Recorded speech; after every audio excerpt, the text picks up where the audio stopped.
बिस्मिल्लाहिर्रहमानिर्रहीम।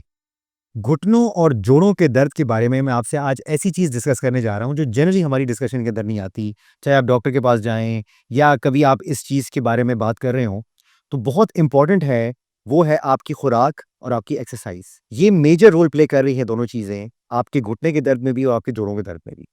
होता क्या है कि अगर हमारी खुराक ठीक नहीं है, तो उसकी वजह से हमारे जिस्म के अंदर कुछ ऐसे केमिकल्स एब्ज़ॉर्ब होते हैं जो कि जाके डायरेक्टली हमारे घुटनों को अफ़ेक्ट करते हैं, जोड़ों को अफ़ेक्ट करते हैं। इसको हम लाइपोपॉलीसैकेराइड या एलपीएस कहते हैं। और देयर आर न्यूमरस स्टडीज़ जिसके अंदर ये उन्होंने देखा कि जब उन्होंने घुटने के जो पानी के सैंपल्स लिए तो उसमें पता चला कि जितनी बंदे को घुटने का तकलीफ़ है या ऑस्टियोआर्थराइटिस है, उतना ही ज़्यादा उनके अंदर एलपीएस की या लाइपोपॉलीसैकेराइड की मिक़दार मौजूद है। तो सबसे पहले जो हमारे लिए ज़रूरी है कि हम अपनी खुराक के ऊपर बहुत ज़्यादा तवज्जो दें।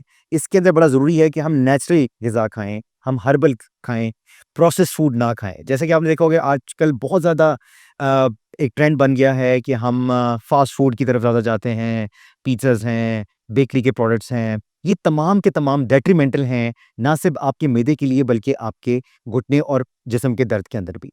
तो सबसे पहले आपने काम ये करना है कि कोशिश करें कि ज़्यादा से ज़्यादा जो नेचुरल ग़िज़ा है वो खाएँ।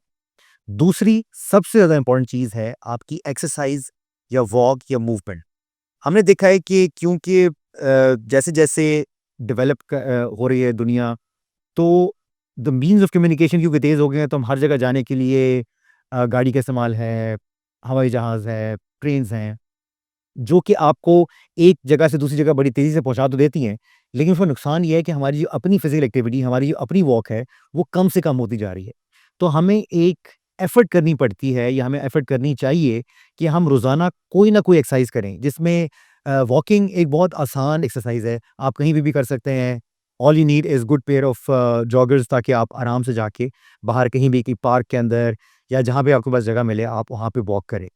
दूसरा ये है कि कुछ ऐसी एक्सरसाइज़ें, ख़ास एक्सरसाइज़ें हैं, जो कि हम अगर जिस्म की अगर हम घुटनों की बात कर रहे हैं, तो घुटनों के लिए की जाती हैं। और हमारा जो सेंटर है आईआरएम जो स्पेशलाइज़ करता है, उन फ़िज़ियोथेरेपी की एक्सरसाइज़ेज़ को एक्सप्लेन करने में हमारे मरीज़ों को, ताकि वो उसको अडॉप्ट करें अपनी डेली ज़िंदगी के अंदर और वो एक्सरसाइज़ेज़ कर सकें। और इवेंचुअली क्या होता है कि अगर आप इन चीज़ों का ख़्याल नहीं रख रहे, तो ऑस्टियोआर्थराइटिस डेवलप हो जाता है।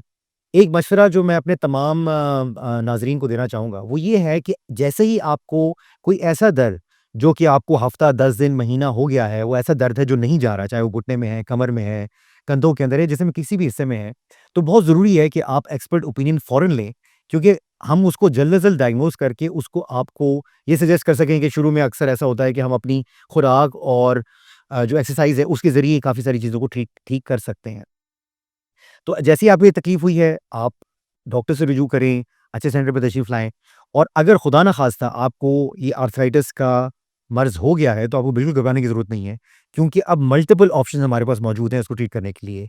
और आईआरएम एक ऐसा इदारा है, जहाँ पे ये तमाम जो पट्ठों और जोड़ों के मसाइल हैं, उनका हल अंडर वन रूफ़ किया जा रहा है।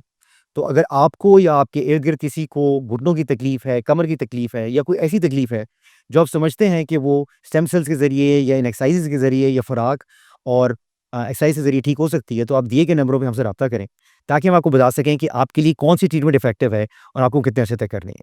बहुत शुक्रिया।